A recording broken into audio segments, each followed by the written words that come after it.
Good evening, everyone. So, before I begin, I have a quick challenge for you all.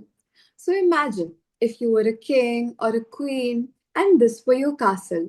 So, what is the one thing that you would do to keep this castle safe? Would it be the walls, the soldiers, the gates? The actual answer is the moat. Because if nobody can cross the moat, nobody will ever reach your castle. And that is exactly what the unusual billionaires is about. So, great companies do not stay ahead because they're just bigger. They stay ahead because they have built a competitive moat. So, today we will explore 8 building blocks of that moat and discover how they turned ordinary companies into extraordinary wealth creators. Over to Rahul. Thank you, Divanshi. Let me start the central idea of unusual billionaire. The books, the books asks very important question from an investor perspective. How do a few companies consistently outperform thousands of other of decades? So, Saurabh Mukherjee's answer is that it's not as simply about having a great product or being high growth industry. Sustainable wealth creation comes from the building competitive moats, delivering consistent growth, generating high ROC and cash flow, and ultimately compounding shareholder wealth.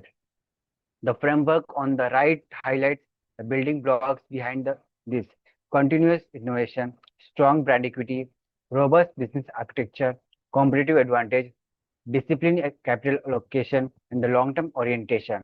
This is exactly what I want to demonstrate in these two slides. So rather than looking at the company only through the financial number, let's look what went wrong and more importantly, what they did it. So when the management respond correctly or not. So starting with Asian Paints,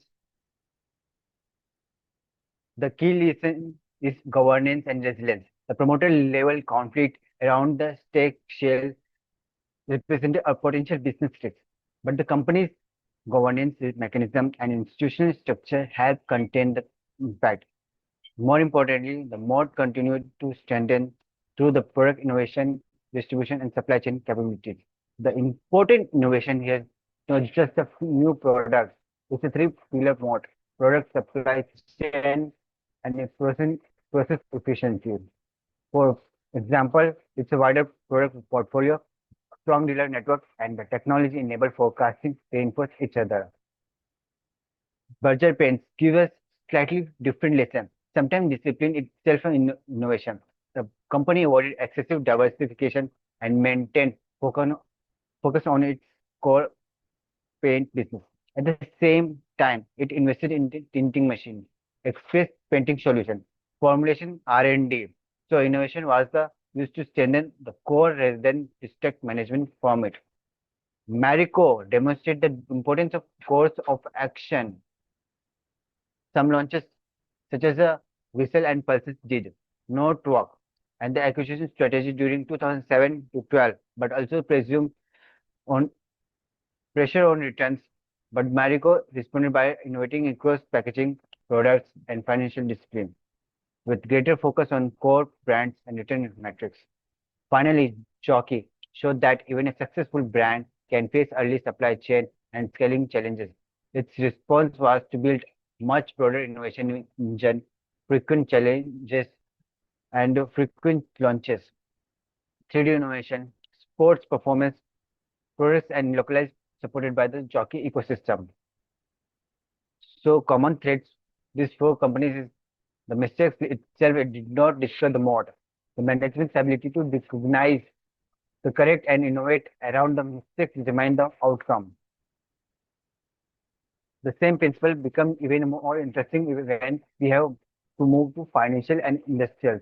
Axis Bank is a good example. So now let's move to the next slide. Axis Bank is good example for risk of concentration. It's a historical exposure to mid corporates, infrastructure, and power created asset quality vulnerability when the cycles turn. The lessons for analysis growth in lending is not necessarily a value creation. If risk-adjusted returns are deteriorating, the response was strengthening the retail franchise, CASA analytics, digital banking, and technology-led distribution. The business gradually moved towards a more diversified and granular architecture. Next company, HDFC Bank, the peer of the Axis Bank, is almost the opposite case. Its a major weakness was not a structural failure, but conservatism. The conservative approach personally means sacrificing some short-term growth opportunities. But this is where I would distinguish between a mistake, a strategic trade-off. HDFC Bank process-led architecture, technology, risk management, transition infrastructure, and disciplined lending help it prioritize long-term asset quality over the short-term growth. From the analyst perspective, this is important. Slower growth is not automatically negative. Company is protecting its future ROE and credit quality. Finally, Excel Poly demonstrate how a company can convert a relatively small strategic mistake into learning. The Kenya JV diluted management focus, while the PVC resin cycle and slower industrial adoption credited challenges. But Astral continued investing in PVC leadership, new products, and backward forward capabilities, while also using localization and product innovation to defend its position. And that brings to me overall conclusion. All seven companies, my key takeaway is the sustainable competitive advantage is not a static. Companies make mistakes, industries change, and cycle turn. The real differentiator is whether the management can convert those challenges into strong capabilities, better process, and new sources of growth. That, in my view, is what separates a good company from the unanswerable billionaire companies. Now, next, hand it over to Ibrahim Thank you, Altaf. Rahul. Now, I will be talking about one of the most important competitive advantages of these seven companies, which is branding.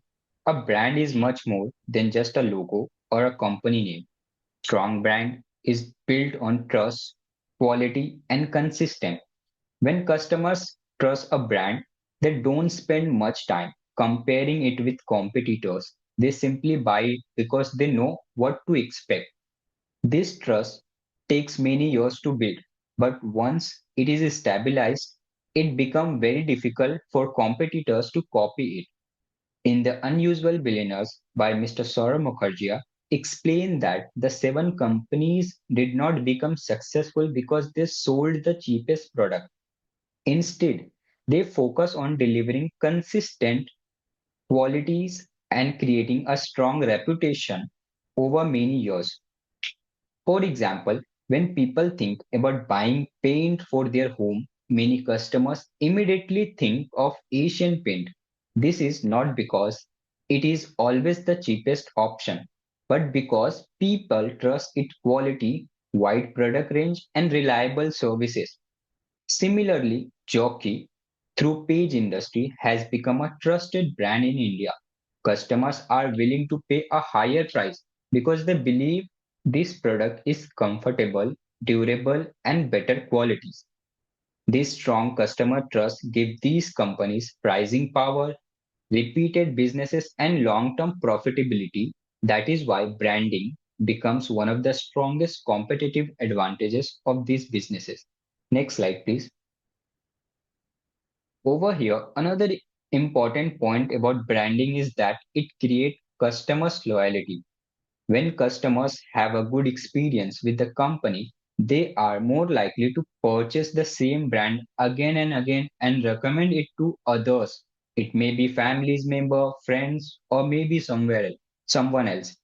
Over time, this creates a loyal customer base, which helps the companies grow without spending excessively on advertisement. A good example is Marico. Products like Parachute, coconut oil, and Saffola have become household names in India because consumers trust their qualities and reliabilities. If I take you to the last 10 years back, 99% of Indians' mothers are Indian mother's choice was Saffola, Ghar ka oil. Similarly, Asian Paints built strong relationship not only with customers but also with dealers, painters, and distributors. This strong network made the brand even stronger and the harder of competitor to replace it. So branding is not just about marketing, it is about consistently delivering values, building trust, creating long-term relationship with customers. This is this is one of the key reasons why these companies have remained market leaders for many years. Now, that we have understood now branding help these companies create a competitive advantages. Let me move to the another important principle discussed in this book, long-term orientation. Next slide, please. So, long term orientation means making decisions that create value over many years instead of focusing only on short term profit. Many companies try to increase quality's earning by cutting cost or making aggressively business decisions.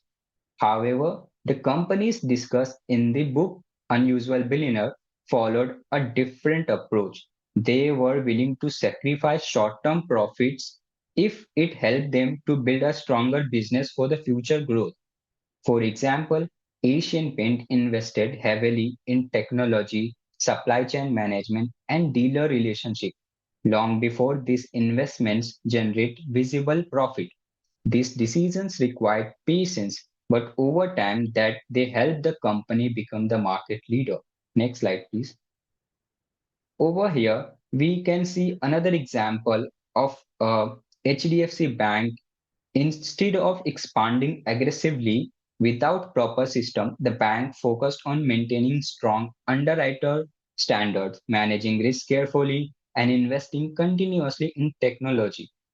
If I talk about the current situation of HDFC Bank, it is the worst performance of the time. But if I talk about last 10 years back, it is the best leader in the world. This helped it build customer trust and achieve sustainable growth over many years. The main lesson here is that successful companies think like marathon runners, not sprinter. They focus on building a strong foundation rather than chasing a quick result. As a future finance professional, this is an important lesson for us as well. To sustain success comes from patience, discipline, decision making, continuous improvement, and creating a long term value for customers and shareholders. Thank you. Over to you, Ibrahim. Thank you, Altaf. So, the other competitive mode of the unusual billionaire is the architecture. So, what is exactly a is business architecture? It's not your organizational chart. It is a complex living network of relationships of a company meticulously built over time. This network involves three main stakeholders: employees, suppliers, and customers. Formal systems are easy to replicate. Any computer can write an employment contract, offer ESOPs, sign purchase agreements, or issue warranties. Those are just the table stakes. The true moat lies in the informal architecture. You can't legally mandate a culture of meritocracy or force an employee to feel empowered. You cannot draft a contract that instantly creates long term trust and collaboration with a supplier. You cannot you can't buy brand trust. You have to earn it through consistent service quality. Next slide, please. So, now that we have understood what business architecture is, how do we measure something that is supposedly invisible?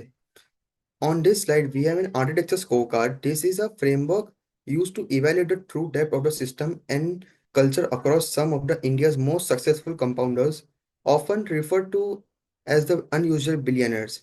We aren't looking at their quarterly earning year. We are looking at the engine that drive those earnings. You will see companies like Asian Paints, Marico, and HDFC Bank scoring a high. This means they have institutionalized talent development. If their CEO leaves tomorrow, the machine doesn't break. The next person steps up seamlessly. That ties directly into the succession leadership continuity row further down, where these same companies scores very highly. Another critical dimension is technology and standard operating procedure. Notice how Asian Paints and HDFC Bank score high here as well. Their processes are so deeply embedded and technologically enabled that they have very little room for human error in day-to-day execution. Organic growth directive M&A. Why is this an architectural dimensions? Because companies with the strongest internal architecture usually don't need to buy growth. In fact, aggressive mergers and acquisitions often destroy value because they clash with the carefully cultivated informal culture we talked about on last side. And as in the organic growth proves the internal engine is powerful enough on its own. Next slide, please.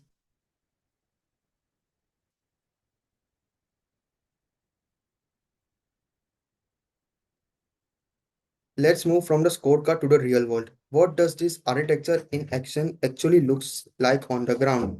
Look at the page industry. Entire philosophy is workforce first. It in an industry often known for high turnover and a tough condition, they invest heavily in continuous employee training and welfare. This isn't just charity; it's an architecture. It leads to incredibly low attrition and high product quality. Or look at the Asian Paints, which transition early on a purely professional management with a strict merit-based culture, completely separating family ownership from day-to-day operation. This is perhaps where the moth is the most visible to the market, but hardest to cross. Asian Paints has built the largest, most penetrable dealer network in the country. But it's not just relationship, it's technology driven logistic. A dealer can place an order in the morning and have the exact tint of the paint delivered by the afternoon. Astropoly has done something similar, leveraging global technology partnership and establishing a nationwide distribution web that the new entrants simply cannot bypass or replicate quickly. Let's look at the financial sector. HDFC Bank architecture is built on relentless standardization and digital lending system. They use algorithm-based approvals that remove human bias and speed up turnaround time, allowing them to scale without linearly adding risk. Marico operates similarly in the FMCG space using data-driven decision to standardize operation across vast geographies. That's it. Now I hand over to Shraddha.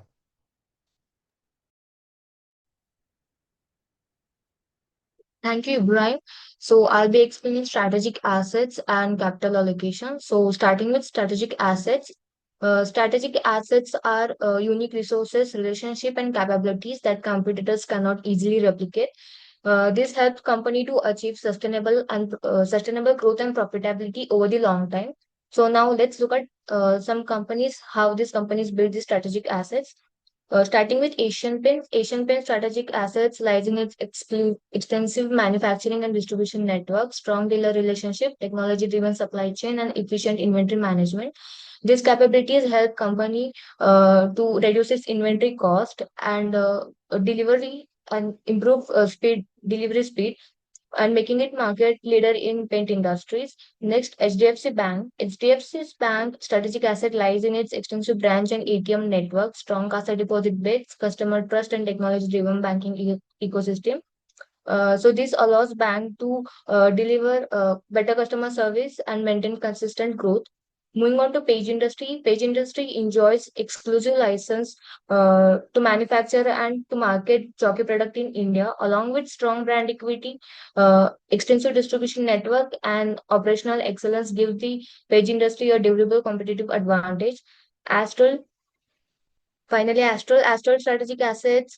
Astral has developed nationwide manufacturing footprint, global technology partnership, strong distribution network, and high entry barriers. These assets help. This asset make difficult for competitors to replicate its business model. So to conclude, strategic assets are much more than physical asset. They include customer trust, brand, technology, etc. So this strength become the foundation of sustainable growth and long-term value creation. So moving on to next slide. So capital allocation. Capital allocation refers to how a company uses its cash generated from business uh, to create a long-term value for its shareholder. The diagram on the left explains this cycle. So it begins with cash flow generation. Instead of keeping the cash, ideal companies reinvest into high investment return opportunities such as expanding manufacturing, strengthening the core businesses, and adding up new technologies. These investment drive business growth expansion and increases the ROC and profitability. As the profitability increases, it companies create wealth for the shareholders through dividend and value and long-term value appreciation. So this completes the capital allocation cycle. Now let's look at some of these example. For example, first Asian Paints. So Asian Paints focuses on uh, its core business has maintained low debt and pay consistent dividends to its shareholders. Marico follows an asset-light business model, which focuses on organic growth and selective acquisition.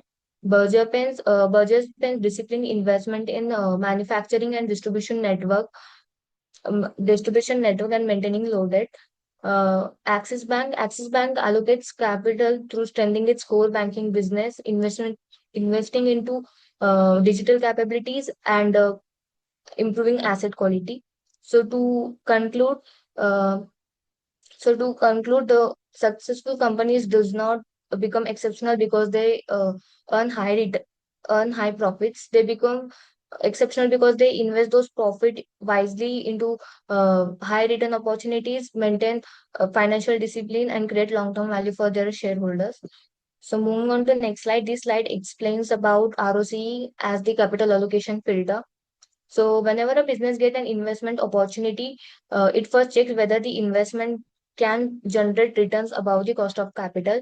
So here are the four principles which follows this process. First one is identify a good investment opportunity. Second, evaluate whether this opportunity can generate high ROCE returns.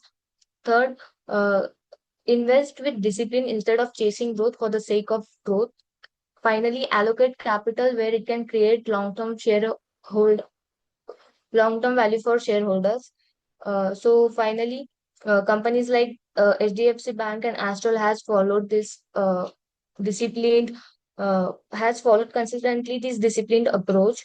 Instead of investing everywhere, they invest only in opportunities where it can create sustainable returns for their shareholders. So to conclude, ROC is not just a financial ratio; it is also a decision-making tool which helps businesses to make wise investment decisions and avoid poor capital allocation. Thank you for the opportunity. Over to you, Janush. Thanks, Shraddha. Hello, everyone. I'm going to talking about operational excellence, the and competitive mode. Let's talk about operational excellence first. Here are seven companies that treated a process, not just a product, as their competitive edge. Let me walk you through a pattern. Take Asian Paints. Back in 1970, they are already using a mainframe computers for, for forecast their demands, and decades before that was a norm. By 1979, they had a color machine computer, and the result was a quite shocking. Color mixing time dropped to 5 to 6 days to just 4 hours, and the revenue per depot is double their nearest rival. HDFC Bank did something similar. They didn't invent a new technology, they just add their existing tech into a smarter process flow, automating settlements with a broker and exchanges. That one move made them clearing a member of all major exchanges. By financial year 2000, they got 80% market share. And Astral Pipes, robotic truck loading and a barcoding against the counterfeits, cut loading time from 2 hours to just 30 minutes. The same story repeats with a Berger, Marico, Page Industry, and Axis Bank. Different fixes, same principle. The process was the product. So what they did, now here it why worked and why competitors couldn't just copy it. Next slide, please.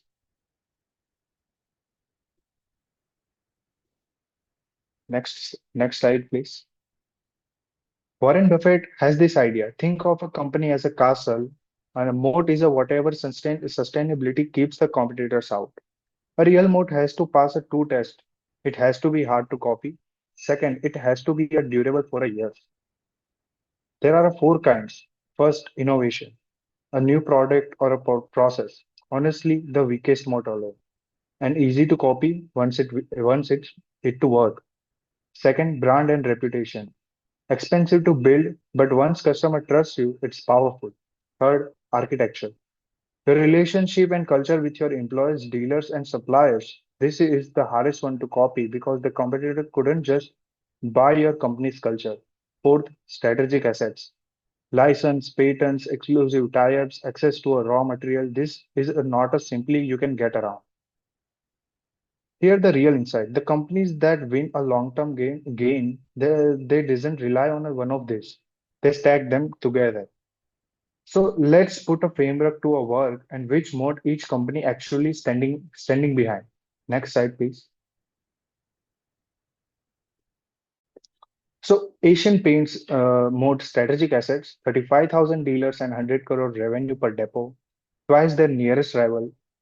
Second, Page Industry mode innovation. They renew their exclusive jockey license from 21 years and locked in until 2030. No competitors can touch it. And Astral Pipes, one and only two Indian firms with a CPVC technology, their rival took decades to catch up. Berger, Macro, HDFC, Axis Bank round out other categories, innovation and architecture. But the takeaway is the same, all in a seven. They build a deep moats through asset innovation and architecture, and that's why protects a profit and compounding value from a long term. So the real lesson isn't to copy what they did. It's about finding a one thing that genuinely hard to copy and build your moat around that. That's operational excellence and mode. Thank you all for your listening. And with that, I handle it over to my teammate who is going to take you through the next part. Okay, so thank you, Jenish. So, as we analyzed the book, we realized something very interesting that all these eight themes were not separate ideas, but they were part of one powerful system. It all began with innovation, which strengthened the brand, customer trust, and behind every strong brand is obviously architecture. Without people, without culture, without technology, it's nothing.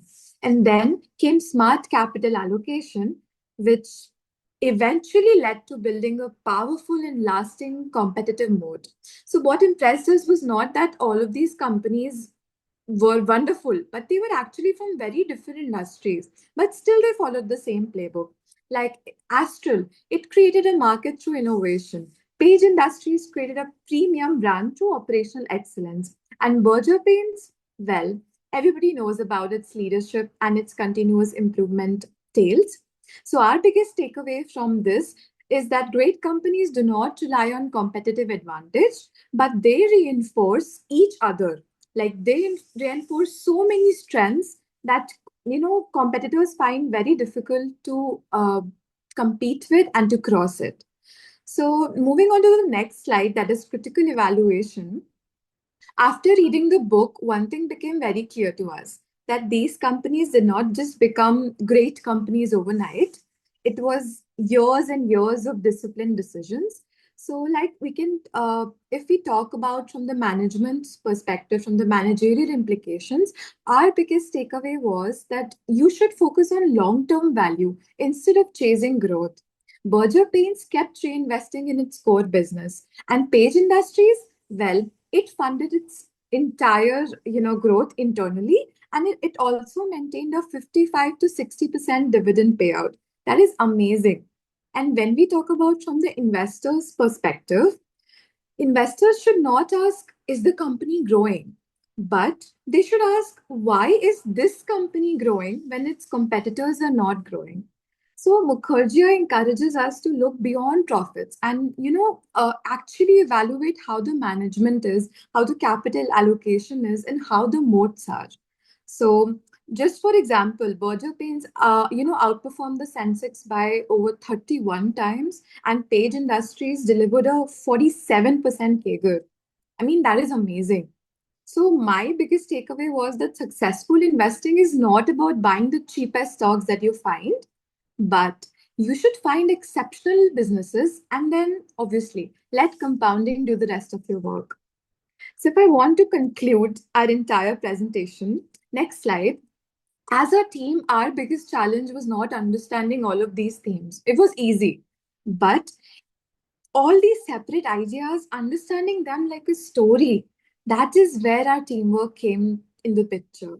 And then we realized that the castle that I talked about in the first slide, everything comes down to that. The company is the castle, and the competitive moat that we talked about, it's built around the castle. It's everything: innovation, strong brands, architecture, assets, allocation, operational excellence, long term thinking, everything. And if any one of these weakens, your moat becomes less effective. Your castle will no longer be protected because one side of the moat, it will grow weak. So the same thing is applied for great businesses. They do not, succeed because they are exceptional in one thing. They succeed because they consistently strengthen multiple competitive advantages, making them incredibly difficult to compete with. So I think that was the biggest lesson from Unusual Billionaires, that lasting success is not built overnight. Rome was not built in a day. You should keep strengthening your castle, your competitive moat, year by year. And I would like to end this entire presentation by quoting my favorite investor, Warren Buffett. Quote, "Time is the friend of the wonderful business, and time is also the enemy of the mediocre."